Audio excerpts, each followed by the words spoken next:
मुद्दे भारतीय जनता पार्टी के केवल और केवल राष्ट्रवाद और विकास, ये मुद्दा है मेरा। और दावा ये है कि 65 वर्षों की भ्रष्टाचारी, घोटाली, दमनकारी, अत्याचारी, इस जनता के ऊपर जुल्म ढाने वाली आतताई सरकार को मिटा करके, इसका नामो निशान जिस प्रकार अंग्रेजों का मिटाया हिंदुस्तान से हमारे युवा क्रांतिकारियों ने, उसी प्रकार भारतीय जनता पार्टी का कार्यकर्ता इस दलित का, ओबीसी का, व्यापारी का, किसान का, नौजवान का, इस भारत के जन जन का शोषित शोषण करने वालों का हम लोग नामो निशान मिटा करके रहेंगे। आप नामो निशान मिटाने की बात कर रहे हैं, पर एक बात बताइए, चंदौली में हम हैं, ये उत्तर प्रदेश की भी सियासत में बात कर लें, काफी समय से तो आप लोग मौजूद हैं, विकास के दावे भी होते हैं, जो उन्होंने कहा कि खूब विकास पर चुनाव लड़ा जा रहा है। क्या कुछ है फहरिस्त में जो चंदौली को दे दिया गया है? बहुत अच्छा सवाल है आपका। मैं उद्यमी भी हूँ, व्यापारी भी हूँ। हमारे चंदौली जनपद में दो औद्योगिक क्षेत्र है। 2012 से मैं लेके चलना चाहता हूँ आपको। औद्योगिक क्षेत्र में स्थिति इतनी गंभीर थी कि लगभग 5 सालों की लड़ाई हम लोग लगातार लड़ते गए, कुछ हुआ नहीं। गड्ढों में सड़क थी, इंफ्रास्ट्रक्चर के नाम पे औद्योगिक क्षेत्र में जीरो था, इंडस्ट्रियल एरिया एकदम डेवलप नहीं हो पा रहा था। हमारे उद्यमी उद्योग छोड़ के फरार हो रहे थे। जब सरकार हमारी बनी 2017 में, उसके बाद से हमारे डॉक्टर महेंद्र नाथ पांडे जी सांसद थे ही, उन्होंने वादा किया था कि मैं जब सरकार बन जाएगी तो मैं आपके औद्योगिक क्षेत्र को चमका दूंगा, और अपने वादे के मुताबिक उन्होंने हमारे औद्योगिक क्षेत्र को इतना बढ़िया औद्योगिक क्षेत्र बना दिया कि आज उत्तर प्रदेश का सबसे टॉप का औद्योगिक एरिया हमारे रामनगर औद्योगिक क्षेत्र बन गया। उद्यमी को क्या चाहिए, व्यापारी को क्या चाहिए? एक अच्छा सुरक्षा करने वाली सरकार चाहिए, हमारे उद्योग अच्छे चले। आज उद्योग लगाने के लिए लाइन लगी हुई है, जमीनें नहीं मिल रही हैं। उसके बाद पुनः डॉक्टर महेंद्र नाथ पांडे जी ने प्रयास किया और फेज 3 बन रहा है हमारा चेन्नई में, जहां हमारे हजारों बेरोजगार जो नौजवान हैं उनको रोजगार मिलेगा। जब हमारे जिले में नए नए उद्योग आएंगे तो उनको अच्छा से रोजगार मिलेगा और हमारे यहाँ बेरोजगारी भी समाप्त हो जाएगी। इसी तर्ज पे डॉक्टर महेंद्र नाथ पांडे जी लगातार चल रहे हैं। और विकास की अगर गंगा देखनी हो तो हमारे चंदौली जनपद में देखिए, पड़ाव से आप शुरू करते हैं। मैं क्या करके दोबारा आ जाऊंगा मैं। हाँ, अब जब ये बोल रहे हैं कि इतना सारा विकास हुआ, हाथ की रेखाओं को अभी भी देख रहे हैं कि 2024 में क्या होगा, या अपने हिस्से में कुछ है? नहीं, हम लोग स्पष्ट रूप से संतुष्ट हैं कि हम लोग सरकार बनाने जा रहे हैं।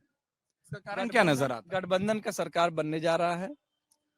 और जो लोग बात कर रहे हैं, मैं जनपद चंदौली में खड़ा हूं, भारी उद्योग मंत्री, इनके टेबल से होकर के अडानी और अंबानी की हर फाइलें जाती होंगी पूरे हिंदुस्तान में, लेकिन एक भी रोजगार के नाम पे एक भी कोई फैक्ट्री इन्होंने, अडानी अंबानी या बहुत से बड़े उद्योगपति होंगे, उनसे एक भी जनपद चंदौली में उद्योग लगाने का काम नहीं किए, जिससे चंदौली के नौजवानों को रोजगार मिल सके। रही बात फेज 1 फेज 2 किसने बनाया, फेज 3 बन रहा है, कब तक बनेगा ये अगले बार आप आइएगा तो इसको भी देख लीजिएगा। इसलिए भारतीय जनता पार्टी एक वॉशिंग मशीन है। कई वर्षों से भ्रष्टाचारियों को मिटाने की बात, वॉशिंग मशीन है। जो दूसरे दल में है वो भ्रष्टाचारी है, और जो इनके दल में आ जाता है तो वो संस्कारी हो जाता है। इसलिए माफ करिएगा, मैं आप बोले हैं तो मैं नहीं बोला हूं। अगर आप बोले हैं नहीं, मैं छोड़ के चला जाऊं। आप बोले ये वॉशिंग मशीन है, ये वॉशिंग मशीन है। धनंजय सिंह इनके साथ चले गए तो वो शुद्ध संत महात्मा हो गए, और आज